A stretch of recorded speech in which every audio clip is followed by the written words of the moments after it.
Hi, எப்படி நீங்கள் எல்லாரும்? பில் கேட்ஸ் நம்ம எல்லாருக்கும் தெரிஞ்ச ஒரு உலகத்திலே முதல் தரமான ஒரு பணக்காரர். மைக்ரோசாஃப்ட் கார்பரேஷன் அவரோட நம்பர் 1 பிஸ்னஸ். அவருக்கு ரொம்ப கை கொடுத்த பிஸ்னஸ். இப்போ மைக்ரோசாஃப்ட் கார்பரேஷன் அப்படின்னு சொல்லி ஒரு கம்பெனியை ஸ்டார்ட் பண்ணி உலகத்திலே நம்பர் 1 பணக்காரனாக வந்த இந்த பில் கேட்ஸ் இன்னொரு பிஸ்னஸ் ஸ்டார்ட் பண்ணா அதில் அவர் லொஸ்ட் ஆகுவாரா இல்லை சக்ஸஸ் ஆகுவாரா? அது சொல்லவே முடியாது. அவரோட ஒரு கம்பெனி சக்ஸஸ் ஆச்சு அப்படின்னு சொல்றதுக்காக வேண்டி இன்னொரு கம்பெனியும் சக்ஸஸ் ஆகும் அப்படின்னு சொல்லவே முடியாது. இதுக்கு அவர் லைஃப்லேயே நிறைய உதாரணங்கள் இருக்குது. இவர் நிறைய கம்பெனிகளை, நிறைய சின்ன சின்ன கம்பெனிகளை வாங்கி அதில் லொஸ்ட் ஆனதும் இருக்குது. நிறைய சின்ன சின்ன கம்பெனிகளை வாங்கி வேணுமென்று தனக்கு போட்டியாக வரப்படாது அப்படின்னு சொல்லி மொத்தமாக அழிச்சதும் இருக்குது. இது தவிர அவர் லைஃப்ல ஒரு முக்கியமான 5 இடத்துல அவரோட பிஸ்னஸ் பிளான்கள் வந்துக்கிட்டு ரொம்ப சறுக்கி இருக்குது. அந்த நேரத்துக்கு அவர் போட்ட அவரோட கம்பெனி சம்பந்தமான இல்லை புது கம்பெனி சம்பந்தமான இல்லை அவரோட புது பிஸ்னஸ் சம்பந்தமான எதுவுமே சக்ஸஸ் ஆகலை அப்படின்னு சொல்லி நீங்கள் அவரை பற்றின பயோகிராஃபி ஒன்று ஒரு ஒரிஜினல் சோர்ஸ்ல இருந்து வாசிக்கிறப்போ உங்களுக்கு தெரிய வரும். இப்போ ஏன் திடீர்னு பில் கேட்ஸை பற்றி சேனலில் பேசுறீங்க அப்படின்னு கேட்டீங்கன்னு சொன்னாக்க, நம்ம நிறைய இந்த சேனலில் பார்க்குற விஷயம் வந்துக்கிட்டு எப்படி காசு போடுறது, காசு எடுக்கிறது, எப்படி இருக்கிற காசை பெருசாக்குறது,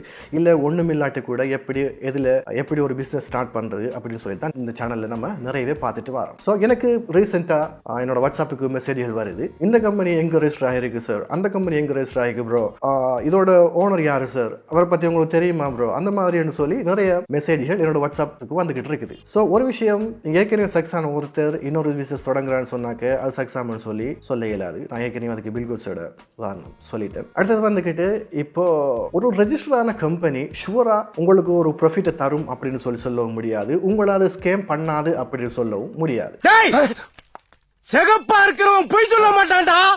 இது என்னடா புது பொருளியா இருக்கு?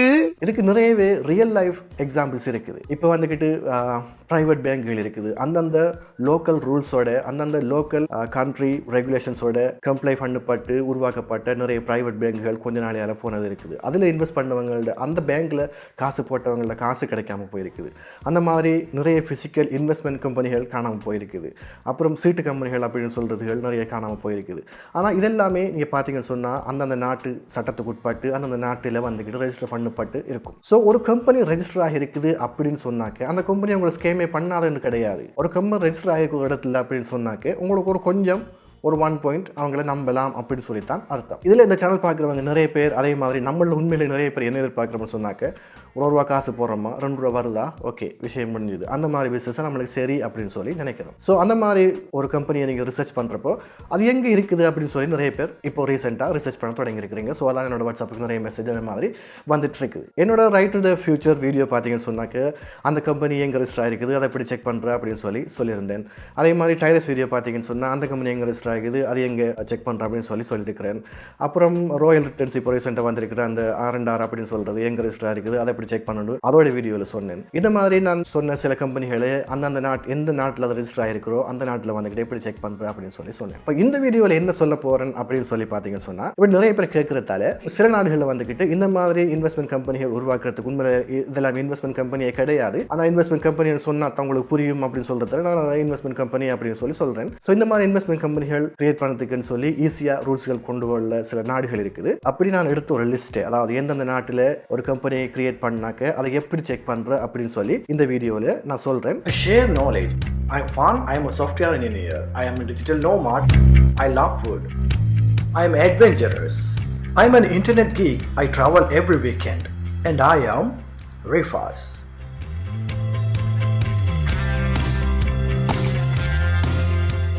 வந்துக்கு நான் ப்ராக்டிக்கலாக இங்கே போங்க, இதை கிளிக் பண்ணுங்க, அங்கே தேடுங்க, இதை பாருங்க அப்படின்னு சொல்லாமலுக்கு மொத்தமாக இந்த நாட்டில் நீங்கள் எப்படி ரெஜிஸ்டர் பண்ணுற அதுக்குரிய வெப்சைட் என்னன்னு சொல்லி இந்த வீடியோட டிஸ்கிரிப்ஷனில் போட்டிருக்கிறேன். ஒவ்வொரு நாட்டுக்கும் அதுக்குரிய கம்பெனி ரெஜிஸ்ட்ரேஷனை செக் பண்ணுறதுக்குரிய லிங்கை அந்தந்த நாட்டுக்கு நேராக நான் கொடுத்துருக்கிறேன். ஸோ நான் மறுபடியும் சொல்கிறேன், ஒரு கம்பெனி ஒரு நாட்டில் ரெஜிஸ்டர் ஆகிருக்குது அப்படின்னு சொன்னாக்க அது உங்களை ஸ்கேம் பண்ணாது அப்படின்னு சொல்லி கிடையாது. இது அவங்கள ஒரு கொஞ்சம் நம்பலாம், ஒரு 1%, 2% ஒரு எக்ஸ்ட்ரா பாயிண்ட் ஒன்று நம்ம எட் பண்ணிக்கலாம், நம்பலாம் அப்படின்னு சொல்லி ஒரு கொஞ்சமாக எட் பண்ணிக்கலாம்.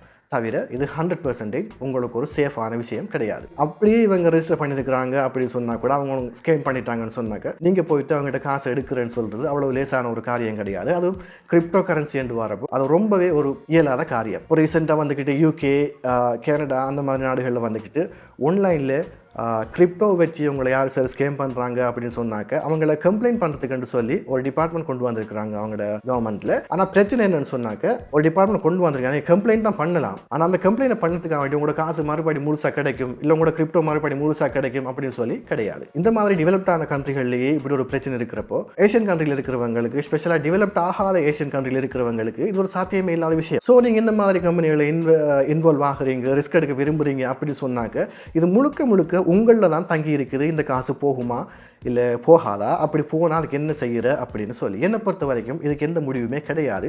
நீங்கள் ஒரு ரிஸ்க் எடுக்கிறீங்க, அதுக்கு ரிவார்ட் கிடைச்சா கிடைக்கும், இல்லைன்னா இல்லை அப்படின்னு சொல்லிட்டு தான் இந்த மாதிரி கம்பெனிகளில் நீங்கள் நிறையவே இன்வெஸ்ட் பண்ணணும்.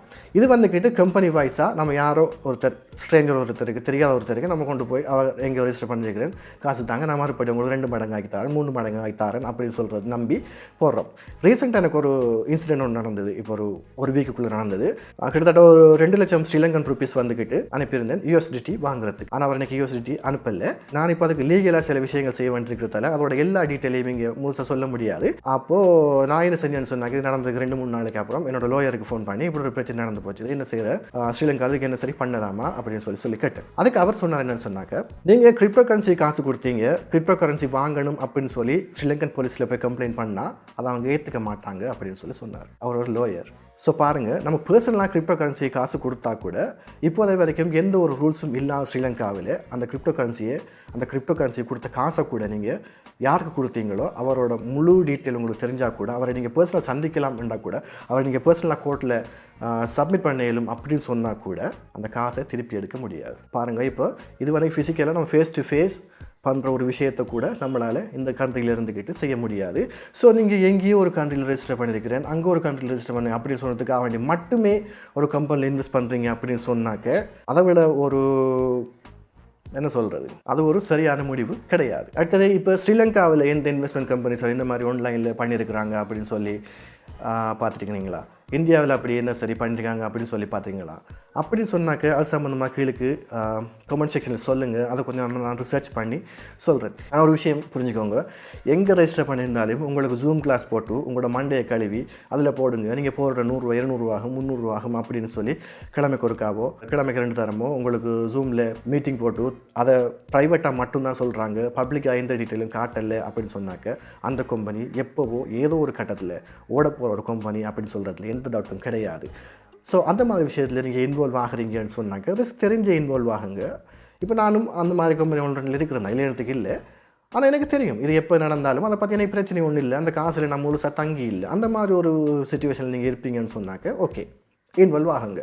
அதை வச்சுட்டு இதை வச்சு தானே என்னோடய ஃபேமிலியே நடத்தணும், இதை வச்சு தானே எனக்கு ஒரு மந்த்லி சாலரி வரணும் அப்படின்னு சொல்லி நினச்சிக்கலாம். அதில் இன்வால்வ் ஆகாதீங்க. பொதுவாக ஒரு நல்ல ஒரு கிரிப்டோ கரன்சி நீங்கள் செலக்ட் பண்ணீங்கன்னு சொன்னாக்க கிட்டத்தட்ட ஒரு 2 வருஷத்துக்கு இல்லை 2.5 வருஷத்துக்கு அந்த கிரிப்டோ கரன்சியை வாங்கி வச்சிங்கன்னு சொன்னால் அது நார்மலாகவே 3 டைம்ஸ் அதோட வேல்யூ கூடிடும். கிட்டத்தட்ட ஒரு வீடியோ ஒன்று பண்ணியிருந்தேன் ட்ரோன் சம்மந்தமாக, ட்ரோன் எப்படி வாங்குறதுன்ற சம்மந்தமாக நான் சொல்கிறப்ப அந்த ட்ரோனை நான் நினைக்கிற மாட்டேன். ஒரு ட்ரோன் ஸ்ரீலங்கன் ருபீஸ் ஒரு 11 ரூபா வித்துட்டு இருந்தது.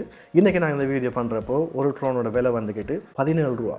யாரோ ஒருத்தர் உங்களுக்கு வந்துக்கிட்டு ஃபோனில் சொல்கிறார், இல்லை அவர் இப்போ தான் இன்வெஸ்ட் பண்ணுற 2 வருஷம் மற்ற வரைக்கும் இருக்கும் அப்படின்னு சொல்கிறது இல்லை. நீங்கள் நம்புறீங்கன்னு சொன்னாக்க 2008 2010 இதே தொழிலாக செஞ்சுட்டு வர நான் சொல்கிற சில விஷயங்களும் சரியாக தானே இருக்கும். என்ன இப்போ நான் ஏற்கனவே செஞ்ச வீடியோக்களை பாருங்கள், எதில் போய் இருக்குதுன்னு சொல்லி எனக்கு தெரியலை. கிட்டத்தட்ட நான் சொன்ன எல்லாமே நடந்திருக்குது. இது நடக்கும் அப்படின்னு சொல்லி நான் ஏற்கனவே சொல்லியிருக்கிற 1-2 விஷயங்களும் இனி நடக்கலாம். ஸோ இந்த வீடியோ முடிக்கிறதுக்கு முன் நான் உங்கள்கிட்ட ஒன்று கேட்குறேன். நீங்கள் ஆன்லைன் இன்வெஸ்ட்மெண்ட் அப்படின்னு சொல்லி தான் நிறைய பேர் அந்த ஒரு வேர்டிங்கை யூஸ் பண்ணுறீங்க. ஃபோன் பண்ணி பேசுகிறீங்க, அப்படி தான் பேசுகிறீங்க, வாட்ஸ்அப்லேயும் அப்படி தான் கதைக்கிறீங்க, கமெண்ட் செக்ஷன்லேயும் அப்படி தான் கேட்குறீங்க. இப்போ நிறைய பேர் அதிலும் இந்த பெண்டமிக் டைமில் வந்துக்கிட்டு ஈஸியாக ஊட்டிருந்தால் காசை போட்டால் இருக்கிற காசை போட்டால் காசு வர மாதிரி ஒன்றை தேடிட்டு இருக்கிறீங்க. ஸோ நான் ஒன்று கேட்குறேன், நீங்கள் ஒரு ப்ரோக்ராமில் ஒரு வெப்சைட்டில் ஒரு கம்பெனியில் இப்போ இந்த மாதிரி சொல்கிற ஒரு கம்பெனியில் இன்வெஸ்ட் பண்ண போகிறீங்க அப்படின்னு சொன்னாக்க நீங்கள் எதை பார்த்ததுக்கு அப்புறம் நீங்கள் அதில் போய்ட்டு இன்வெஸ்ட் பண்ணுறீங்க அந்த லிஸ்ட்டை கொஞ்சம் கீழே கமெண்ட் செக்ஷன் சொன்னீங்கன்னு சொன்னாக்க நான் அதுக்கு சம்மந்தமாக கொஞ்சம் தேடி உங்களுக்கு சொல்லலாம். இப்போ நீங்கள் அதோட CEO பார்த்து செய்கிறீங்களா, அதோட பிஸ்னஸ் பிளான் பார்த்து செய்கிறீங்களா, இல்லை அவங்களோட அந்த ஜூம் மீட்டிங்கு போயிட்டு பார்த்துட்டு அவங்க சொல்கிறத நம்பி செய்கிறீங்களா, இல்லை அது எங்கே ரெஜிஸ்டர் ஆகிருக்குது அப்படின்னு பார்த்து செய்கிறீங்களா. நான் இதையெல்லாம் தாண்டி எவ்வளோ விஷயங்கள் என்னோடய டைட்டஸ் வீடியோவில், அப்புறம் ராயல் ரிட்டர்ன்ஸ் வீடியோவில், அப்புறம் ரைட் டு த ஃபியூச்சர் வீடியோவில் மற்ற வீடியோக்குள்ளெல்லாம் நிறைய சொல்லியிருக்காரு. இதில் என்னத்தை பார்த்து நீங்கள் உண்மையில் ஒரு ப்ரோக்ராம் சரின்னு நம்பி அதில் இன்வெஸ்ட் பண்ணுறீங்க அப்படின்னு சொல்லி தயவு செஞ்சு கீழே கமெண்ட் செக்ஷன் சொல்லுங்கள். அது உங்களுக்கும் பிரயோஜனமாக இருக்கும், பார்க்குறவங்களுக்கும் பிரயோஜனமாக இருக்கும். அதை கொஞ்சம் ரிசர்ச் பண்ணி நான் உங்களுக்கு இன்னும் ஃபுல் டீட்டெயில் சொல்கிறேன். 2 வீக்ஸாக நான் வீடியோவே போடலை, டைம் கிடைக்கல. என்னோட லோக்கல் கம்பெனிக்கு ஏற்கனவே இருக்கிற சில நாட்டு கான்ட்ராக்ட் தவிர்த்து புதுசாக இன்னொரு நாட்டில் இருந்தும் கம்பெனி வைஸாக ஒரு இன்கார்பரேஷன் இல்லை ஒரு கான்ட்ராக்ட் கிடச்சிருக்கிறதால அதோட வேலையும் பார்க்க வேண்டியிருக்குது. ஸோ ஆன்லைனில் தான் நானும் earn பண்ணுறேன், மணி மேக் பண்ணுறேன். ஆனால் அது வந்துக்கிட்டு ஒரு ஸ்கில்லை பேஸ் பண்ணி செய்கிறதால அது பெர்மனெண்ட்டான ஒரு இன்கம்மாக இருக்குது. அதே மாதிரி இறைவன் உதவியோட நிம்மதியாக சந்தோஷமாகவும் ஓரளவுக்கு வசதியாக வாழக்கூடிய அளவுக்கும் எனக்கு அதை பார்த்துக்கக்கூடிய மாதிரிக்கு இருக்குது. ஆனால் நானும் இந்த மாதிரி ரிஸ்க்கான இன்வெஸ்ட்மெண்ட்கள் செய்கிறேன். கிரிப்டோ கரன்சிலையும் இன்வெஸ்ட் பண்ணுறேன், ட்ரேடிங்கும் பண்ணுறேன், இல்லைன்னு சொல்கிறது கிடையாது. ஸோ இன்றைக்கி காசு போட்டு நாளைக்கு நீங்கள் பணக்காரன் ஆகலாம் ஆன்லைனில் அப்படின்னு சொல்லி நீங்கள் ஏதாவது இன்வெஸ்ட்மெண்ட் இல்லை இறங்குறீங்க அப்படின்னு சொன்னாக்க, இல்லை அப்படி ஒரு இன்வெஸ்ட்மெண்ட் உங்களுக்கு வருகுது அப்படின்னு சொன்னாக்க அது 100% உங்களுக்கு ஃபெயில் ஆக போகிறது அப்படின்னு சொல்லி தெரிஞ்சுக்கோங்க. ஸோ லிஸ்ட்டை கீழே செக் பண்ணுங்கள், என்ன நினைக்கிறீங்க அப்படின்னு சொல்லி கீழே கமெண்ட் செக்ஷனில் போயிட்டு சொல்லுங்கள். அடுத்த வீடியோ சந்திக்கலாம். பாய்.